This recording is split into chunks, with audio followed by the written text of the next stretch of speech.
Hear the love letter from the Lord. And it says this, it says, then Jesus entered a house, and again a crowd gathered so that he and his disciples were not able to eat. When his family heard about this, they went to take charge of him, for they said, he is out of his mind. Skipping down to verse 31, it says, then Jesus' mother and brothers arrived. Standing outside, they sent someone in to call him. A crowd was sitting around him, and they told him, your mother and brothers are outside looking for you. Jesus replied, who are my mother and my brothers, he asked. Then he looked at those seated in a circle around him and said, here are my mother and brothers. Whoever does God's will is my brother and sister and mother. Then he looked around at those seated and said, who are my mother and my brothers? Whoever does God's will is my brother, sister, and mother. We're starting a new series today called That's So 90's. And the topic that I want you to hold on to comes from a hit show in the 90's, involving a couple of characters that you might know: Eddie, Laura, Carl, Harry, and Steve. And that's Family Matters. Family Matters. You may be seated.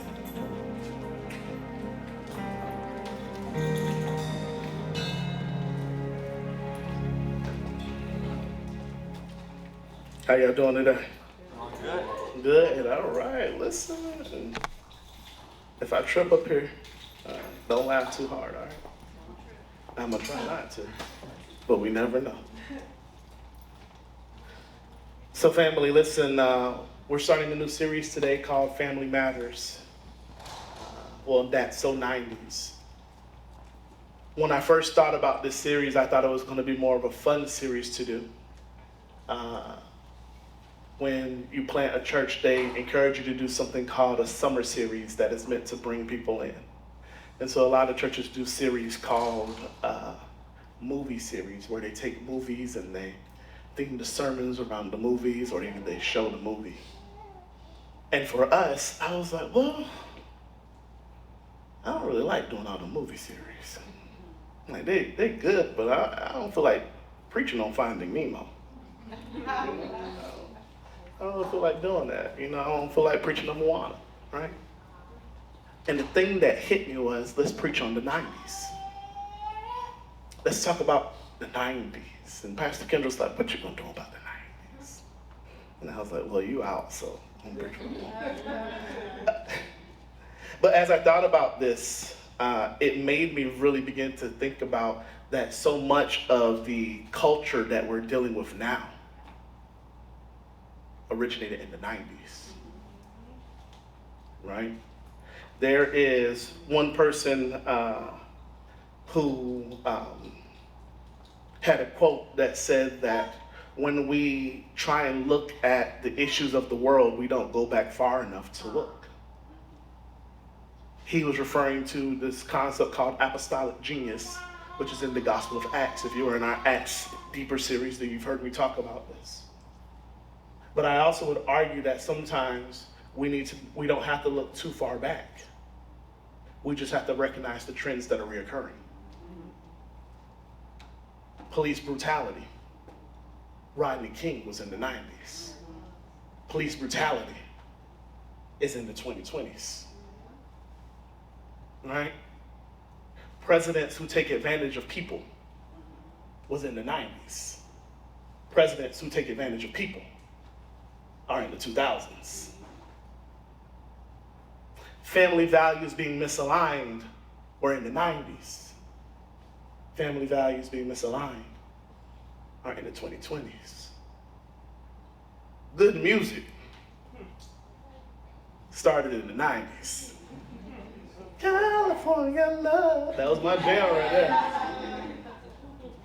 Good music It's arguable in the 2020s. But there are some bangers. And so here's the thing, like, why the 90s?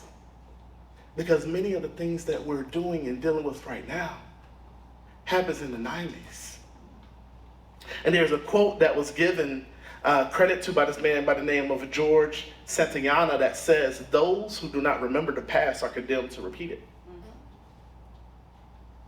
Those who do not remember the past are condemned to repeat it. This quote is an interpretation of the saying that history tends to repeat itself. And when we discuss history or what is considered historical significance, we often think of events or people that occurred many centuries or a millennium ago. However, our present times has taught us that history of the distant past is also influenced and interpreted by the present day pen. History of the distant past is also, now as we see it, being reinterpreted by the present day pen. Do we not live in a time where people are trying to rewrite the history of those that were enslaved in America? Do we not live in a time where we see people trying to rewrite the very scripture that we read on a day-to-day basis? Do we not live in a time where we see that those that are in the highest court that is supposed to protect our rights are rewriting what is our true rights?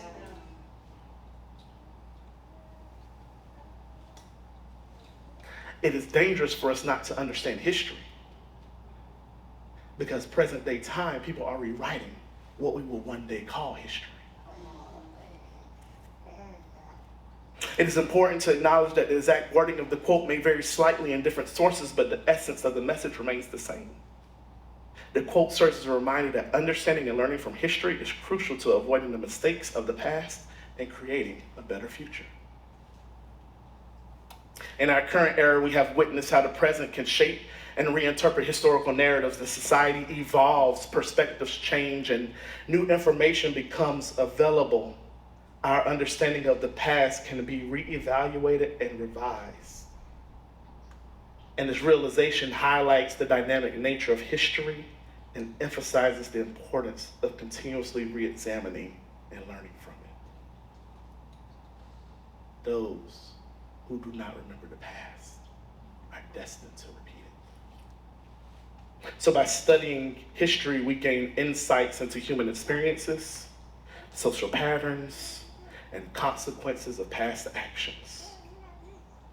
And this knowledge enables us to make informed decisions about to avoid repeating past mistakes and work towards progress and improvement. And as we navigate these complexities of the present, because they are complex, understanding the historical context allows us to shape a more enlightened and responsible future. And when I think about an era that has shaped our society, redefined our boundaries of acceptability, opened our minds to new possibilities, and focused our gaze on future vulnerabilities, I cannot think of an era that is more fitting than the 90s.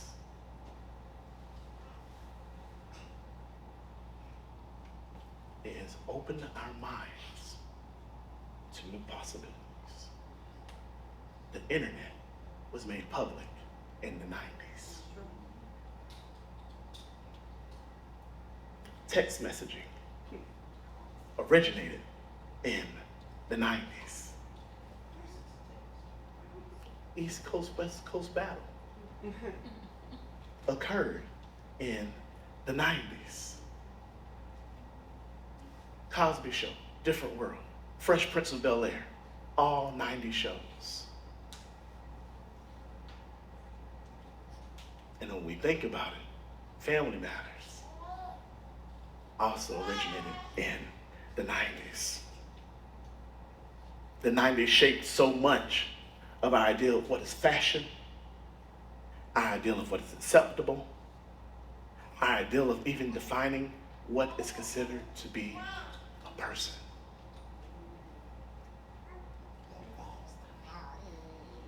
The 90s has shaped it all. And this is not to say that everything in the 90s that happened was bad. But what it is to say is that if we aren't careful, we will make the same mistakes that our predecessors made in the 90s, in the 2000s, in the 2020s, and then wonder, why has the world not yet changed? And it hasn't changed because instead of being reformers, we have become conformers. Instead of being reformers, we have become conformers. And so, what is history? History is not just a collection of events. It is a tapestry of narratives that bring order to chaos. History is not just a series of events. It is a tapestry of narratives that bring order to chaos. We delve into the past, seeking to unravel its secrets, seeking to understand that decisions that have shaped our existence, hoping that through these stories we will glean insights and make sense of our own journey. History. Surprisingly, some of the most bewildering and profound choices we encounter in life often revolve around matters of the family.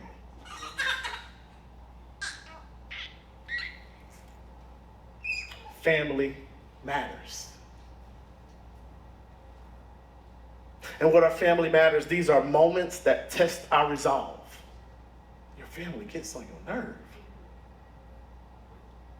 These are moments that test our resolve. These are challenges, things that challenge our understanding. These are things that push us to the limits of our emotions. Family matters. These are instances where chaos and clarity collide, where the complexity of history finds its way into our personal lives. Family matters.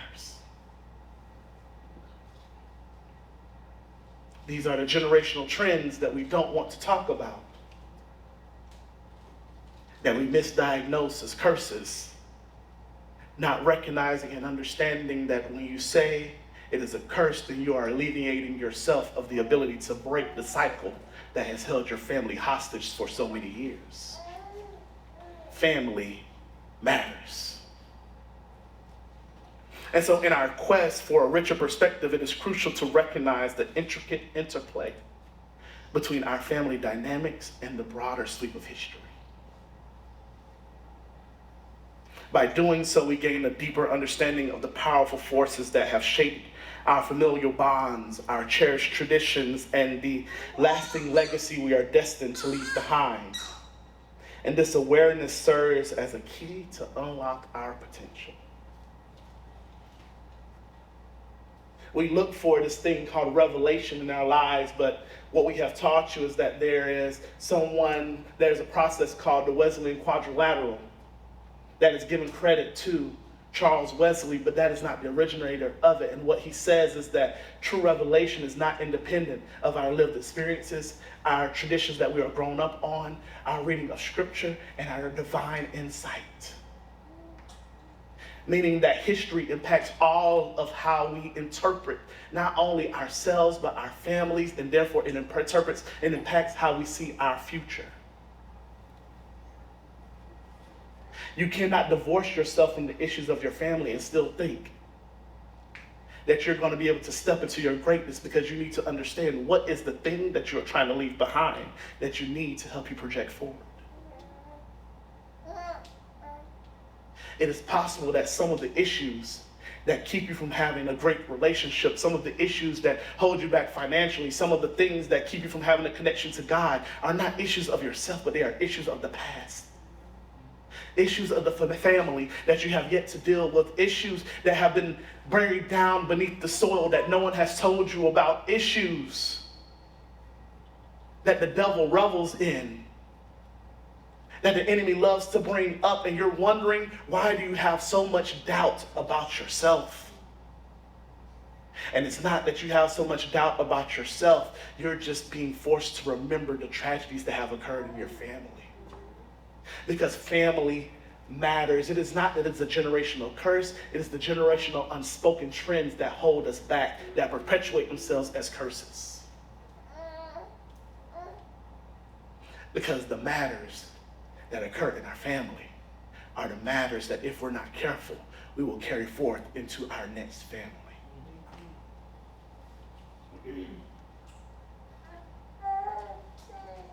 And the truth of the matter is, the thing that we have the least control over ever in our life is which family we are born into.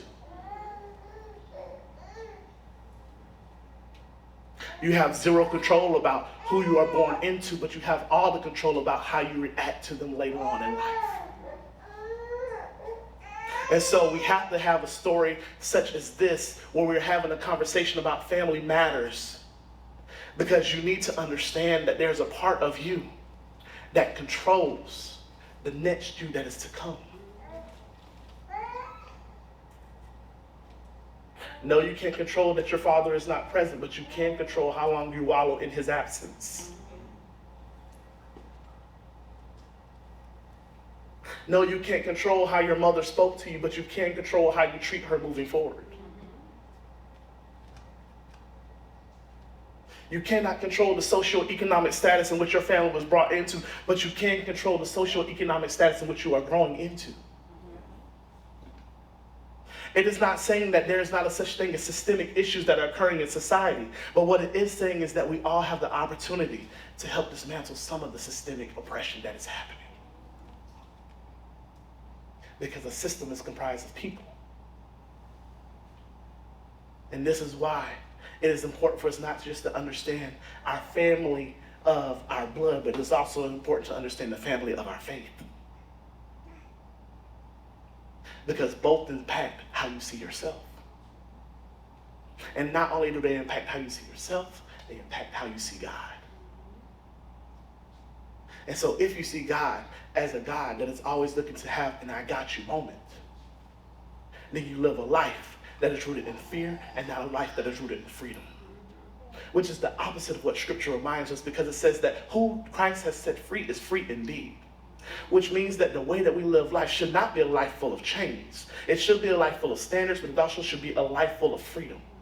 And what are standards? Standards are just boundaries that tell us where we stop and where we begin. And anything that doesn't have standards is just chaos and foolishness. And so stop accepting the narrative that standards is bad for your life and start living into the narrative that standards give you direction on where your life should go. Because family matters. And what we live in now is we live in a time that tells us to counsel our family, to cut the cords of those that have done wrong to us, but never tells us to examine the why of what happened. Because some of our generational issues that are occurring are not just because someone wanted to hurt you. It's because that they were only taught hurt. And we said it, hurt people. Hurt people. Family matters. A writer by the name of Darren Hardy encapsulates this notion in his book, The Compound Effect. He says that acknowledging that overlooking crucial aspects of our lives can lead to regression, diverting us from our ultimate purpose.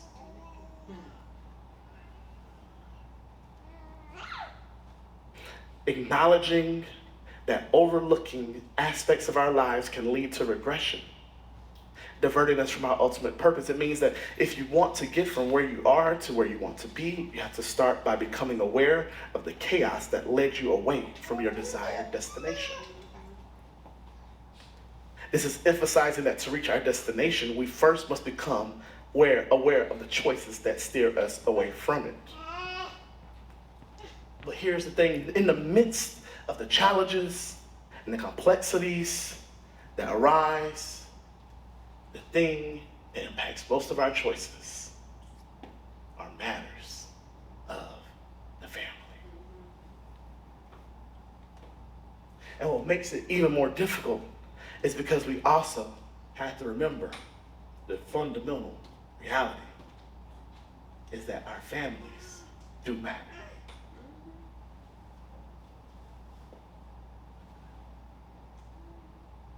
families do matter.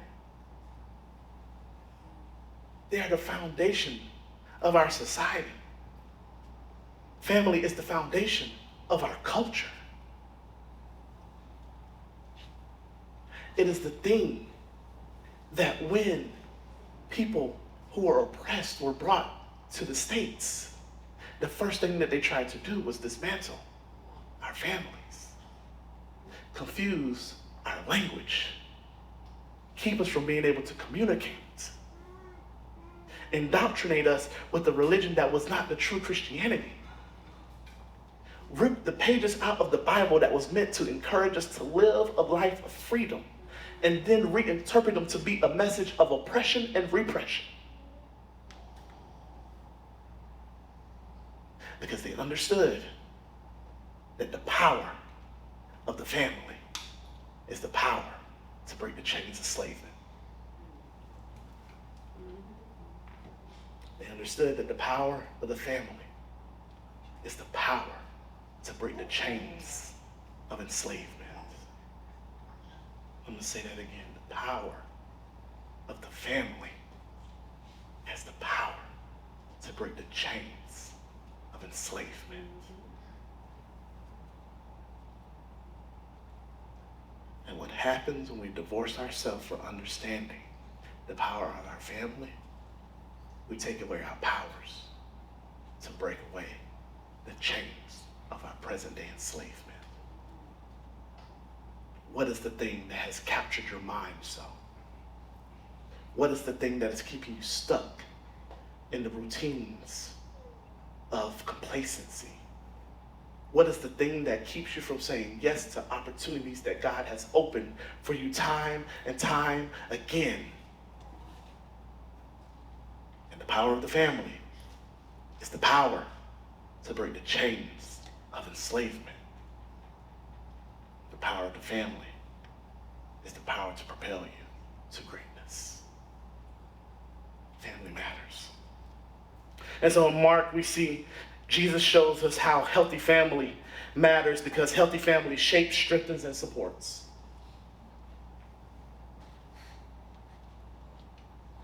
Healthy family shapes, strengthens, and supports. It shapes our identity. It strengthens our voice. They support our cause. A healthy family shapes, strengthens, and supports. They shape our identity. The very first thing that you were called was the name in which your family gave you. You would never say your name more than you say any other word in the earth. You will never hear your name more than you hear your name any other word in the earth. So the memories that are tied to how your name was called impact you on a day-to-day basis, whether you recognize it or not. They shape our identity. It is important that you know that your name means something great. Because if you think that your name has no value, then how can you see yourself as valuable? You speak it over yourself daily. Scripture reminds us that life and death is in the power of the tongue. And what is the thing that comes off your tongue more than anything else? It is your name.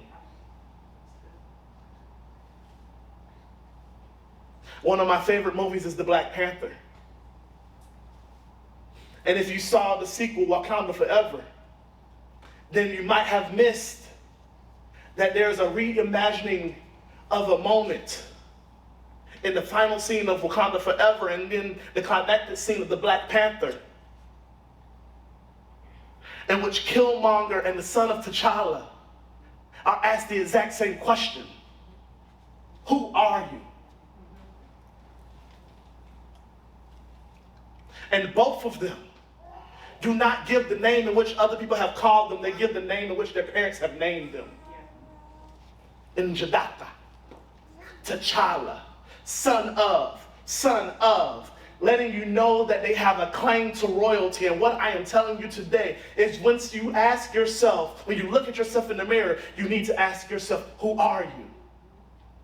And your response does not need to be one of doubt. Your response needs to be, I am. And if your familial relationship is not one in which you revel in, is not one in which you can claim with pride, then you need to say, I am the son of God, the Most High. I am the daughter of God, first of my name. the breaker of chains, the one who has come to set my people free when others have tried to oppress us. Who are you? Call your name as if it has purpose. Call your name as if it is destined for greatness. Call your name as if you come from a family of royal priesthood and blood, because according to Scripture, you do. And so Jesus shows us that healthy family shapes our identity. It is the reason why in Genesis, a man by the name of Jacob does not allow his son Benjamin to be called the name in which his wife, who dies through the difficult process of childbirth, to name him Ben-Onai, which means son of my tragedy. Instead, he says no. Even in her moment of pain, she does not recognize the thing which she is placing on his shoulders. Because how tragic it's for you to go around and say yourself that I am a child of tragedy. I am a child of misfortune. Instead, Jacob says, not my son will be called Benjamin, which means the son of my right hand.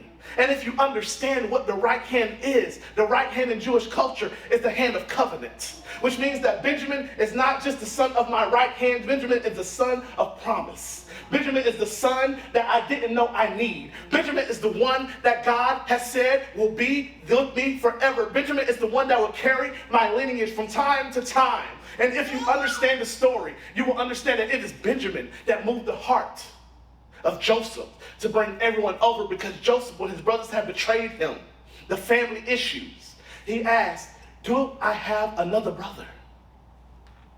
One that comes from the same mother. Bring him to me, because I want to understand, what does hope look like for our family? What does a new covenant look like for our family? This is the big beauty of children, because children give us a chance to reconcile the mistakes of the previous generations. It does not mean that we have children and leave them vulnerable to the predators of our family, but it does mean that we have children and we give ourselves access to reunite. And is that not the purpose of the church, to reconcile? Did not Jesus come for us to be a community that is reconciled to Christ? Which means that our posture is not to go in foolishly into relationships, but it is to go into relationships with a forgiving heart. Forgiveness does not mean forgetting. Forgiveness does not mean that you always have access. Forgiveness just gives you the freedom to move forward. Move forward in your greatness. Move forward despite your pain. Move forward in your promises that God has given you. Because family matters. It strengthens, healthy families strengthen our voice. A healthy family encourages you to speak out, to say what is right. They give you the foundations that are your morals. They shape your faith. This is what we see in Scripture. We see that in Matthew, when Jesus is having a moment where he is a young boy, he goes to the temple and he begins to preach to the scribes. And rather than correct him, his parents just acknowledge his greatness. It is the strengthening of the voice. It is the empowerment of the voice. It is the strengthening of the identity of the person that God has placed us in proximity of. And Scripture tells us time and time again that even when you are abandoned by those who have blood, that God will place you in the family of those who will acknowledge you and welcome you with open arms. It is the family of believers that also matters. But then the final thing that we see is that healthy families support your cause. They support your calling. They support your greatness. They support the thing that you desire to be. It does not mean that they allow you to run around without any type of accountability. That is not support. That is reckless abandonment. Support looks like helping you develop your plan. Support looks like helping you hold on to your priorities. Support looks like holding you accountable when everyone else wants to let you flounder. A healthy family understands that we have a responsibility to shape your identity. We have a responsibility to strengthen your voice, but we also have a responsibility to support you when the moments of life try and kick you down. All of this comes from this passage of Mark. Whether we recognize it or not, we see that Jesus essentially is experiencing the opposite of what we say a healthy family is. For why they have shaped his identity at one point, now they are calling his identity crazy in this moment. Instead of embracing his greatness that they know that he is, they are now ashamed of his fame that he is doing, because he is disrupting society. He is disrupting the comforts of others. And let this be an encouragement to some of you, because some of you are disruptors in your family. People have told you to sit down and be quiet. People have said that you are crazy for dreaming the things that they have not yet seen. People think that you are crazy for stepping out on faith. But if they said it to Jesus, why wouldn't they say it to you? If Jesus' family, who understood his greatness, who witnessed his miracles, his mother witnessed him turning water into wine. This is not a common thing that has happened. Not only did she witness it, she asked him to do it. Yet still she was with them that called her own son crazy. This is why family matters, because with Jesus, what we see is we see an understanding of him recognizing that his family can no longer love him at the level in which his greatness requires. And therefore, since they are incapable of loving him the way that his greatness requires, he now must draw boundaries around how much access they get to his greatness.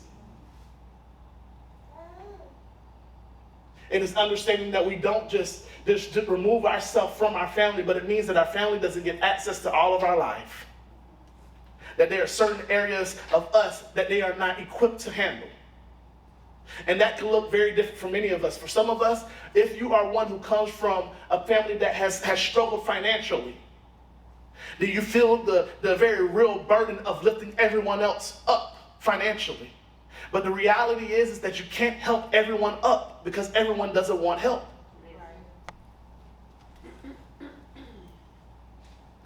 Help doesn't look like always lending money. Sometimes help looks like saying no.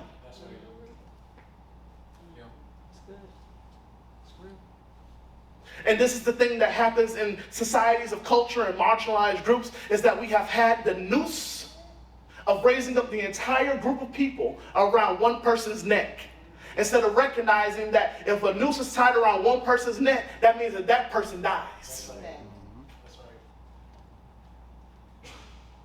And so rather than understanding that it is better for us to build a raft of community where we can all float, we would rather put one person into a barrel and throw them into the sea of the world and say, now swim. And not only do we want you to swim, we want you to come back and grab us all and put us in the same barrel. But we can't do that. And so you have to understand, in my moment of greatness, in my moment of need, what is the capacity that God has given me to impact the lives of those that I am called to help impact.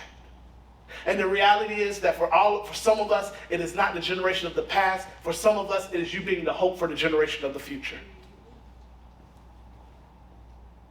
Sometimes the greatest impact that you can have in your family is to give the next generation a glimpse of what God's greatness looks like through you. Take them to college tours.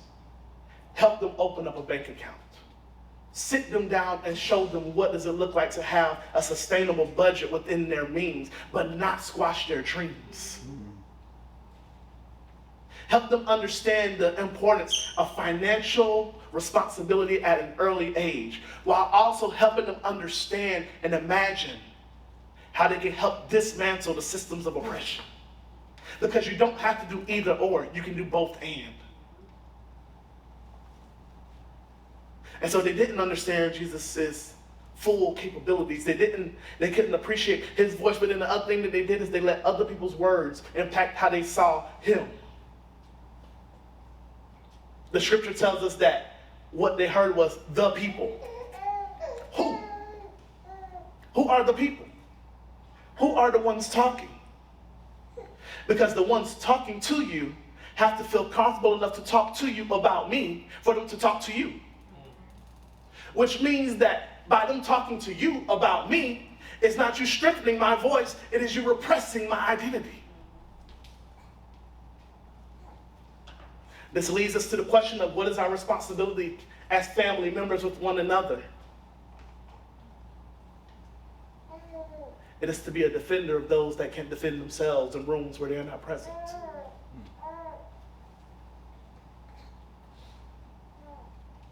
It is to be the voice for the voiceless, a hope for the hopeless, to walk into the rooms where others cannot reach into, but don't close the door behind you, make it wider.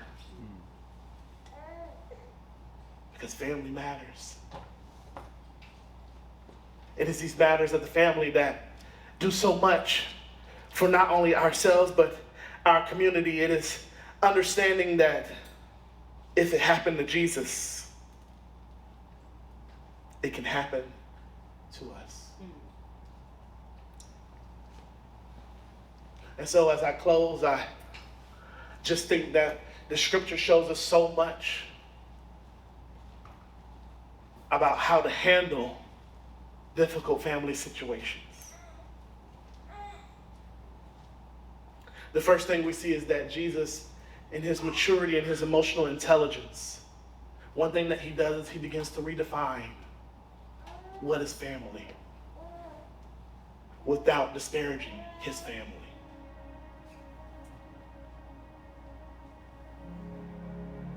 Think about that. He redefines who his family is, but he doesn't discredit who his family is. He understands the power of his words. He understands that I can say that these are my brothers and my sisters and my mother while not discrediting my mother. You don't have to give credit to someone else by tearing your family down. Because here's the reality. That person that you call your mother didn't birth you. Am I right? Which means that there is a credit that we should give to our parents, even if they were not present in our life, because without them, you would not even be here. There is a taxation that we owe them that we can never repay them because they did something that you couldn't do for yourself, which has brought you into this world. And so Jesus understands the power of his words. He understands that if I do to them what they're doing to me, my influence is greater than theirs, which means that my impact of my words will be far greater than their impact on me. And so I must redefine who is my family. My family are those who are doing the work of my Father. It lends us to understand that even in Jesus' family that there is this unspoken tension between siblings. Because we say our father is Joseph, but you say your father is God.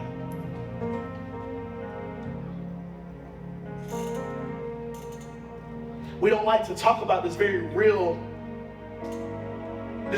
situation that is happening. What does it mean for you to be in a household with a sibling that is constantly telling you that we don't have the same father? Yeah, my father is the one that's putting food on your table. My father is the one that's going out and building shells in other people's homes. My father is the one that has taught you to trade. My father is the one that has given you the namesake, and you discredit my father? This is bigger than what we recognize and understand today, because the being the firstborn son meant that you carried the name of the family. And essentially, when Jesus acknowledges that God is his father, he is also acknowledging that he has no lineage, no claim to Joseph. And this is hard for some of us to understand. It's difficult because in this nuclear family, this blended family, we see the tension of siblings happening. It is when we tell people, don't speak about that. Don't talk about these issues that happen in our family. Don't talk about the fact that you were born from a teenage mother. Don't talk about the fact that we don't have the same father, but we have to talk about these things, because they shape the identity of every single child in the family. And if we don't acknowledge the complexity of the relationships, how can we never, ever accept the reality of the person? It is understanding the very real situation that a tense moment does not mean a hopeless moment. We must understand how to manage the tension and then be okay with redefining what does our new relationship look like as a family. How can I help shape you? How can I help strengthen you? How can I help support you in a way that embraces all of you? Family matters. Second thing that we see in this situation is we see that Jesus, even though his family hurts him, he doesn't let a weak moment of parenting disrupt his responsibility as a child.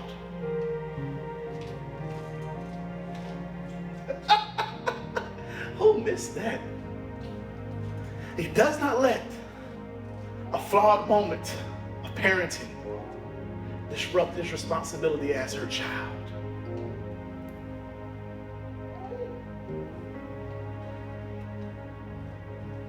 So often we want to say that our childhood was so bad, and it may have been. And then we want to throw our parents away. But we don't get to do that. We don't get to do that. Society tells us, like, cancel toxic relationships. And I'm not saying be in a toxic relationship with your family, but understand that your parents, we all have some sort of responsibility to our parents.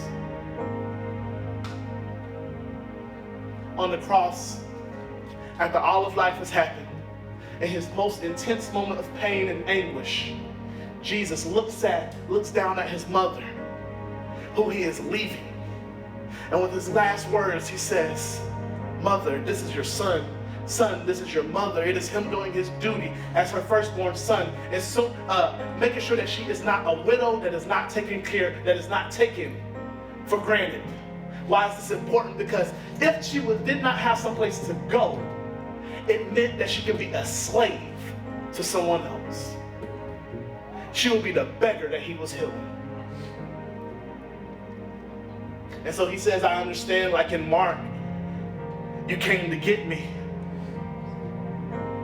But I also remember the times when you recognized my greatness. I remember the moments when I had a toothache and you cradled me. I remember the times when I had a high fever and you slept in the bed with me. I remember the moments when we didn't know what we were going to eat, and so instead of you eating, you put your bread on my plate. I remember it all.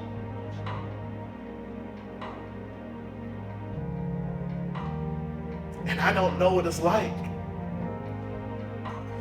And I can't even understand the sacrifices that you made, because the reality is that the child should not understand the sacrifices of the parent.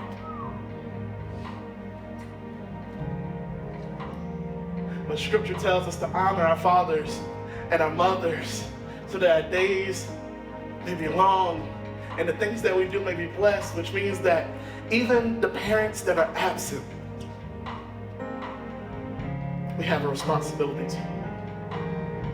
I don't speak this as someone who has not lived this moment. You know that my father abandoned me at the age of 3 months. The person who raised me is not my biological father, but he has done the work of being a parent in my life. Yet still, my biological father's family have a responsibility to them.